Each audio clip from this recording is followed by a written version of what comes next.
बिहार में चुनाव है, चुनाव के चक्कर में वंदे भारत का उद्घाटन कर दिया। बिहार के लोगों को पता चला कि ये तो सेकंड हैंड गाड़ी बिहार को चेप दी गई। जैसे कोई स्मार्ट आदमी पुरानी चीज़ होने के बाद नई की कीमत पर पुरानी चीज़ किसी को दे दे और सामने वाला आपके ऊपर भरोसा करके उसको नई मानकर चलते रहे। यही काम बेचारे बिहारियों के साथ हो गया। पुरानी वंदे भारत चेप दी मोदी ने, डबल इंजन की सरकार ने। अब खेल इससे आगे आता है। लोगों को लगता है कि वंदे भारत जो है वो लोगों को ढोने के लिए है। सबसे पहली बात कि बिहार से दूसरे राज्यों में लोगों को जाने की जरूरत क्या है। रोज रोज लाखों की संख्या में लोग यदि बिहार छोड़ते रहेंगे तो एक दिन बिहार खाली नहीं हो जाएगा। तो जो बिहार की संपदा है उसको लूटने के लिए लुटेरे पहले से ताक में बैठे होंगे। इसीलिए बिहार को कभी भी इस लायक नहीं बनने देंगे कि आपको रोजगार आपके गांवों में मिल जाए या गांव के आसपास मिल जाए। तो गांव की जमीन हथियानी है, बिहार की जमीन हथियानी है, तो आपका बिहार से पलायन होना बहुत जरूरी है। यदि गांव की जमीन हथियानी है पूंजीपतियों को, तो आपका गांव से पलायन होना जरूरी है। और यदि देश की जमीन हथियानी है इंटरनेशनल चोरों को, अंग्रेजों को, तो नौजवानों का देश से पलायन होना जरूरी है। पुरानी पीढ़ी वो तो 15-20 साल में निकल लेगी और नई पीढ़ी को जो कहेंगे वही मानना पड़ेगा और बीच वाली पीढ़ी विदेश चली जाए तो हो गया बंटाधार देश का। यही बंटाधार करने की तैयारी चल रही है। अब वंदे भारत की सच्चाई बताते हैं आपको। वंदे भारत जो ट्रेन है उसके लिए अलग से एक पटरी बनी है, एलिवेटेड पटरी, यानी पुरानी पटरियों से अलग। और उसको बाकी समय में बाकी जगह पर भी अगर यदि उस पटरी को किसी स्टेशन से गुजरना पड़े, यानी ऐसे किसी स्टेशन से गुजरना पड़े जहां पहले से खूब यात्री आते जाते हों, तो उसके लिए स्पेशल स्टेशन खुल जाता है। यानी जो यात्री हैं वो कुछ देर के लिए ही वंदे भारत के दर्शन कर पाते हैं, मतलब वंदे भारत को देख पाते हैं, या वंदे भारत वाली ट्रैक पर चलने वाली किसी दूसरी ट्रेन को देख पाते हैं। अब इसको समझने के लिए आपको समझना पड़ेगा अंग्रेजों द्वारा बनाया गया रेलवे और रेलवे की पटरियों का जाल। कुछ लोग जो अंग्रेजों के अधीन हैं या अंग्रेजों के पिट्ठू हैं या अंग्रेजों की नाजायज औलाद हैं, वो ये साबित करने पर लगे रहते हैं कि जो रेल की पटरियां हैं वो विकास का पैमाना है और अंग्रेजों ने हमारे देश का विकास किया, ऐसा वो साबित करने की कोशिश करते रहेंगे। असलियत में अंग्रेजों ने रेल की पटरी बिछाई थी हमारे संसाधनों को ढोने के लिए। जैसे जम्मू कश्मीर से लेकर कटरा से लेकर दिल्ली तक का जो रोड बनाया है वो हमारे संसाधनों को, लिथियम को ढोने के लिए बनाया है, अडानी के लिए, अडानी की ही कंपनी द्वारा। अडानी और गडकरी का बेटा दोनों एक कंपनी में पार्टनर है जिसका नाम है भारतमाला। उस भारतमाला के अंतर्गत ही ये सारे के सारे एलिवेटेड हाईवेज बनाए जा रहे हैं और उनका सारा टोल और सारा पैसा, देखो रोड बनाने के लिए जो डिजिट्स के रूप में लोन मिलेगा वो मिलेगा फ्री में, बिना किसी चीज के, क्योंकि जब टेंडर आपके नाम पे इशू हो जाता है, छूट जाता है, तो आपको टेंडर की गारंटी पर ही आपको लोन मिल जाता है। तो लोन मिल गया बिना कोई पैसा खर्च किए। यदि आपकी पहचान सरकार में है या सरकार में आपका कोई पालतू कुत्ता है, मैं अडानी के पालतू कुत्ते की बात नहीं कर रहा हूं, कहीं आप समझ रहे हो, आपको मालूम है ना अडानी का पालतू कुत्ता कौन है।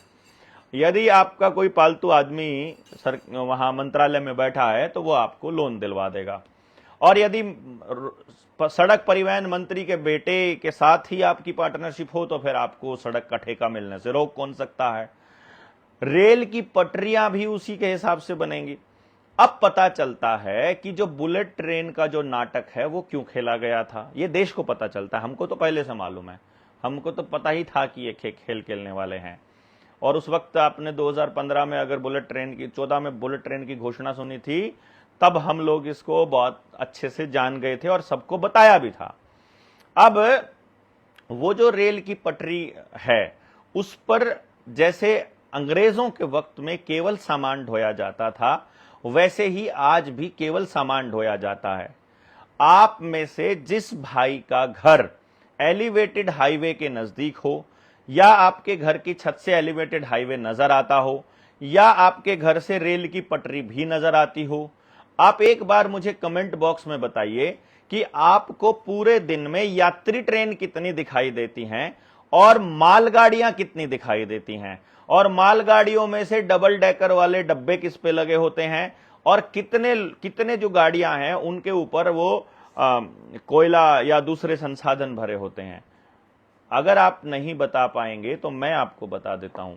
10 गाड़ियां यदि टोटल उस एलिवेटेड ट्रैक से गुजरती हैं, उसमें से एक वंदे भारत होती है और 9 सामान की गाड़ियां होती हैं, और उन 9 गाड़ियों में से 7 से ऊपर गाड़ियां, 7 या उससे ज्यादा गाड़ियां अकेली अडानी की होती हैं, बाकी की अंबानी की हो जाए, अडानी या अंबानी की होती हैं।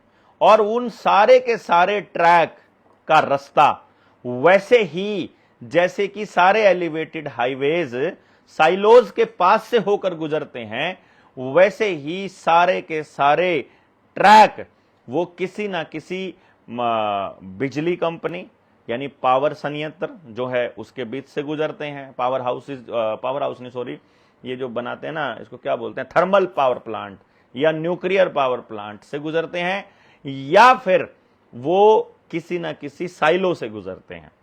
साइलोज में जो स्टोरेज हाउस बनाए हुए हैं गौतम ने और उसने, तो वो गाड़ियां सारी की सारी उन कंटेनरों से गुजरती, उनसे जाती हैं, उन साइलोज से, यानी साइलोज में जाएंगी। अब हमारे एक साथी हैं विकास खत्री, उनका ट्रांसपोर्ट का बिजनेस है। उन्होंने बताया कि हमारा सारा बिजनेस अडानी ने खा लिया। हमने कहा अडानी ने कैसे खा लिया? बोला जो ये रिफाइनरी है उसमें सेटिंग करके अडानी ने बोल दिया कि सिर्फ हमारे को मिलेगा, मतलब ट्रेन को पहले मिलेगा, मतलब सामान, और ट्रक को बाद में मिलेगा। तो अब ट्रेन गुजरती है वहां उस रिफाइनरी के अंदर से, तो रिफाइनरी में या फिर साइलोज में जब गेहूं भरा जाता है या सामान जो भी भरा जाता है साइलोज के अंदर, वो बोरियों में नहीं भरा जाता है, वो सीधी ट्रेन आती है और एक मशीन है वो सीधा गेहूं उसके अंदर पैक कर देती है। अब क्योंकि ट्रैक पर तो रेल वहां पर झटके भी नहीं लगते हैं तो बड़े आराम से ले जाते हैं। तो सारा का सारा बिजनेस अडानी खा गया, और ट्रांसपोर्टर्स का। और ट्रांसपोर्टर्स को समझ में नहीं आया कि उनको रगड़ा गया है। ये कानून इसलिए बनाए गए हैं कि आप ये धंधा छोड़ दो, क्योंकि अब अडानी के लिए अलग से एक ट्रैक बिछा दिया गया है, उसकी सारी के सारी जो वो मालगाड़ियां हैं वो भर के चलती हैं और उसको प्रॉफिट देना है। और अडानी के सारे वेंचर्स में ब्लैक रॉक की इन्वेस्टमेंट है, यहूदियों की इन्वेस्टमेंट है, इजराइल की इन्वेस्टमेंट है, वर्ल्ड इकोनॉमिक फोरम के बड़े चोरों की इन्वेस्टमेंट है। यानी कि गौतम अडानी ही असल में वो वायसराय है जो अंग्रेजी पिट्ठुओं के हिसाब से काम करता था, और गौतम अडानी ने आगे नौकरी पर रखा हुआ है जिस आदमी को, उसका नाम सरेंडर है। पहले उसका नाम नरेंद्र होता था, अब वो सरेंडर है।